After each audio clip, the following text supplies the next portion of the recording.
Hello दोस्तों, आज हम जानेंगे अखिलेश यादव जी के सवाल के जवाब में योगी आदित्यनाथ जी ने क्या जवाब दिया है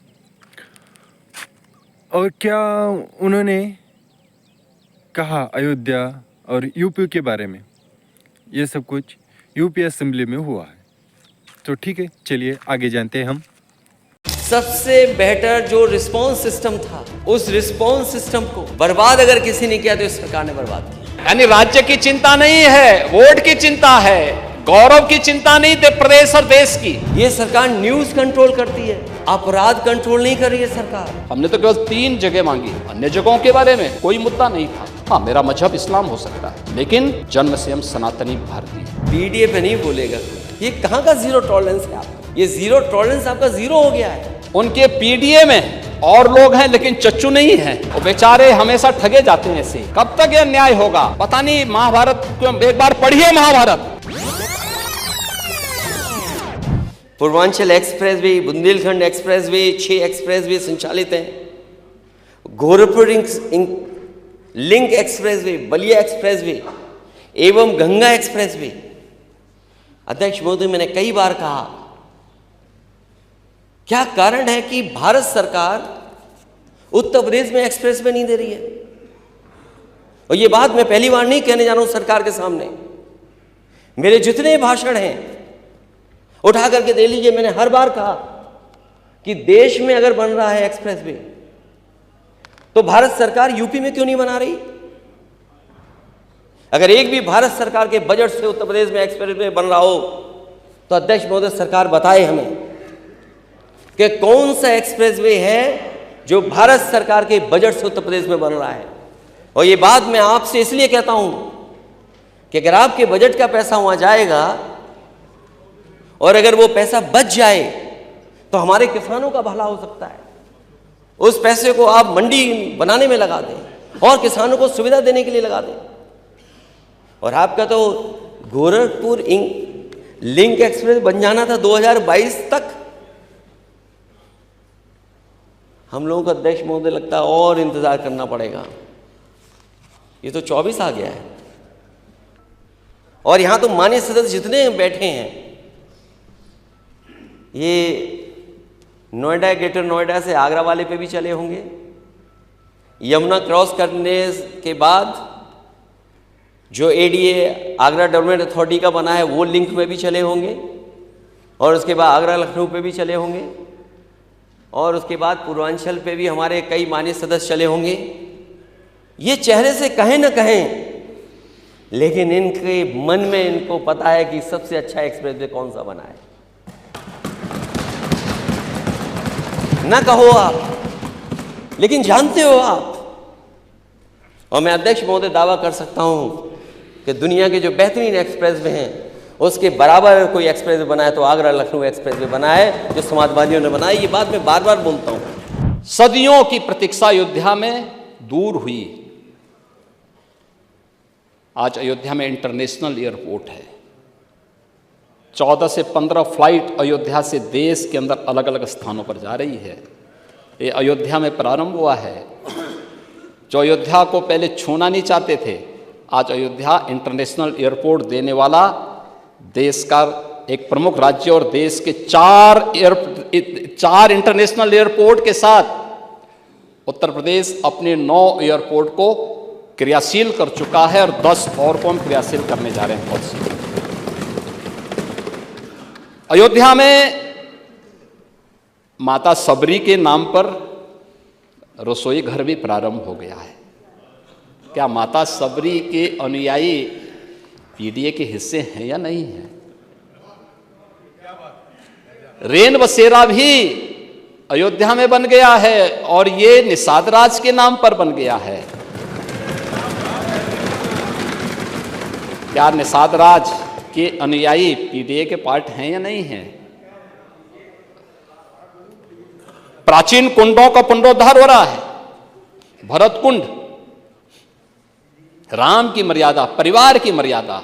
क्या परिवार की मर्यादा है? यहां तो पीडीए, हमारे डिप्टी सीएम ने कहा पीडीए का मतलब है परिवार डेवलपमेंट अथॉरिटी।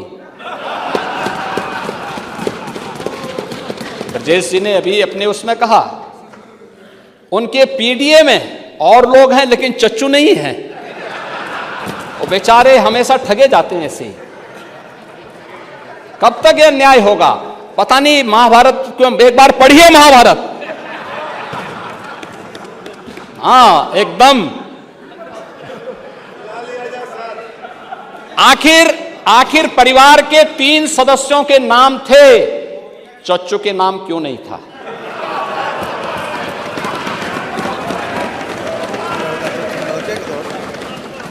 अरे उनका भी नाम देते, वरिष्ठ नेता थे। बेचारा रगड़ते रगड़ते अपने को जो है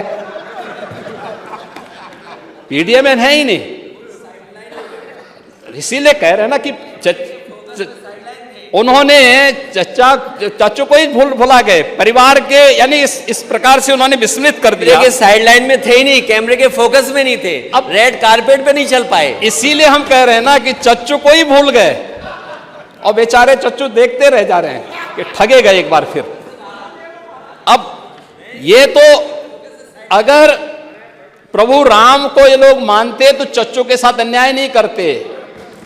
रामायण से सीखते, रामायण में सीखते, या फिर कम से कम महाभारत से ही सीख जाइए। आज महोदय नेता प्रतिपक्ष इस बात को कह रहे थे कि एक्सप्रेसवे में Lucknow Kanpur greenfield expressway, elevated जो एक्सप्रेसवे है ये भारत सरकार के सहयोग से बन रही है। इसके अलावा बलिया लिंक एक्सप्रेसवे ये भारत सरकार के सहयोग से प्राप्त बन रही है। प्रदेश के अंदर जो विभिन्न जनपदों में हम लोगों ने इस कार्य को आगे बढ़ाने का काम किया है,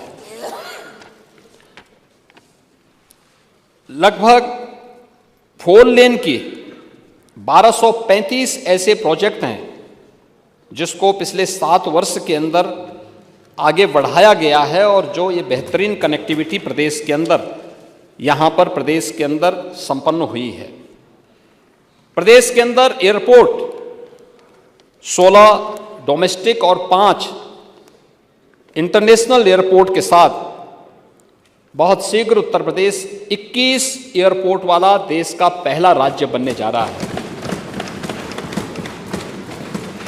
17 के पहले 2 एयरपोर्ट मामूली यानी चलते थे, लखनऊ और वाराणसी के, ये फुल्ली क्रियाशील थे, शेष आंशिक थे, कभी कभी एक फ्लाइट आ जाती थी। लेकिन आज 9 एयरपोर्ट पूरी तरह क्रियाशील हो चुके हैं, 10 एयरपोर्ट पूरी तरह क्रियाशील हो चुके हैं, 10-11 की स्वीकृति मिल चुकी है, किसी भी दिन हम उनको प्रारंभ करने जा रहे हैं। Zero tolerance law and order पर, फिर महिलाओं के ऊपर सबसे ज्यादा अपराध क्यों, सबसे ज्यादा घटनाएं उनके ऊपर क्यों, देश में सबसे ऊपर उत्तर प्रदेश क्यों? योगी आप कहते हैं कि महिलाओं बहन बेटियों के साथ उनके राज में छेड़खानी रेप नहीं होता, दुष्कर्मी अगले चौराहे पर मार गिराए जाते हैं। बीएचयू में एक बहन के साथ क्या हुआ, कोई आज के समय पे कल्पना नहीं कर सकता। एक बेटी और बहन के साथ क्या हुआ। जो लोग पकड़े गए हैं वो तीनों के तीनों भारतीय जनता पार्टी के आईटी सेल के मेंबर हैं। वो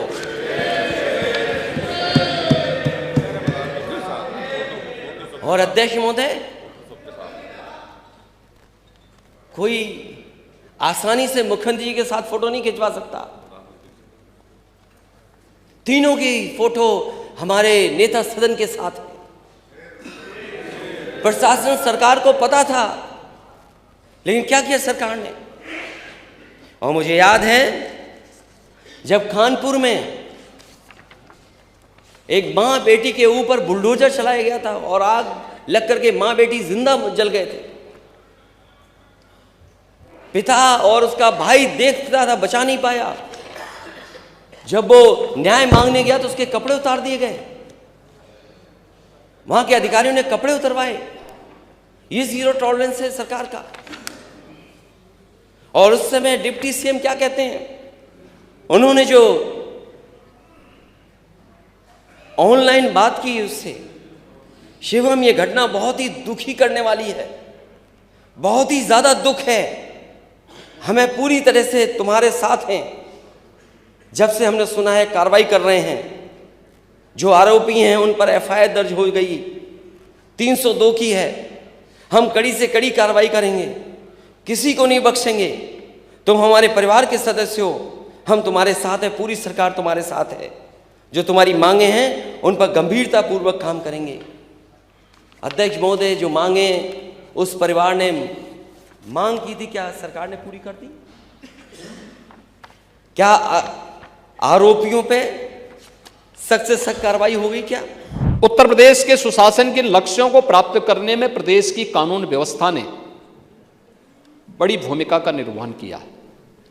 इसके लिए प्रदेश को, शासन को पूरे प्रदेश के अंदर सुरक्षा का एक बेहतर वातावरण बनाना पड़ा है। जीरो टॉलरेंस की नीति अपनानी पड़ी। हमारी जीरो टॉलरेंस की नीति से बहुत सारे लोगों को थोड़ा बुरा लगता है, क्योंकि जिन लोगों की आदतें खराब थी तो उन लोगों को कानून के रास्ते पर लाने में थोड़ा कठिनाई तो ही होगी, तो उनकी चिड़चिड़ाहट कभी देखने को मिलती है। लेकिन इसके लिए हमने पुलिस में भी रिफॉर्म किए, भर्ती की प्रक्रिया को आगे बढ़ाया, उनकी ट्रेनिंग को अपग्रेड किया। 7 पुलिस कमिश्नरेट लखनऊ, गौतम बुद्ध नगर, कानपुर, वाराणसी, आगरा, गाजियाबाद और प्रयागराज में इस व्यवस्था को लागू किया। 75 जनपदों में साइबर सेल के थाने स्थापित करने की कार्रवाई को अंतिम रूप दिया। साइबर क्राइम मुख्यालय लखनऊ पर एडवांस साइबर फॉरेंसिक लैब, 18 क्षेत्रीय थानों में बेसिक साइबर फॉरेंसिक लैब और 75 जनपदों में साइबर क्राइम थानों की स्थापना की कार्रवाई को भी हम लोगों ने प्रारंभ किया। और उत्तर प्रदेश फॉरेंसिक इंस्टीट्यूट की स्थापना भी लखनऊ में की है, जिसमें सत्र भी प्रारंभ हो चुका है। उनका फर्स्ट सेशन इसी वर्ष प्रारंभ हुआ है।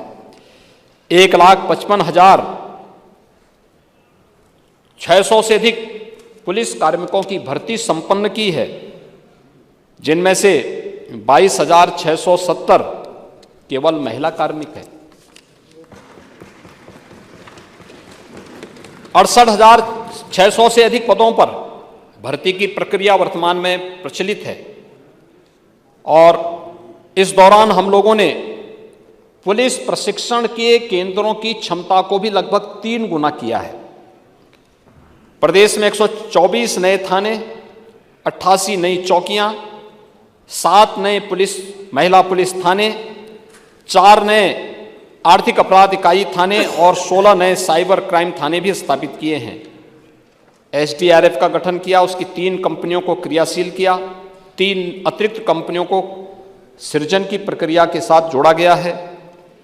वीरांगना झलकारी बाई महिला PSC बटालियन गोरखपुर, वीरांगना अवंती बाई महिला PSC बटालियन बदायूं और वीरांगना उदा देवी महिला PSC बटालियन लखनऊ की स्थापना की कार्रवाई को आगे बढ़ाया। और पहली बार महिला पुलिस कार्मिकों को भी फील्ड की ड्यूटी देने के कार्य प्रारंभ किए गए और महिला बीट पुलिस अधिकारी के रूप में 10,000 से अधिक महिला बीट में उनकी तैनाती की गई।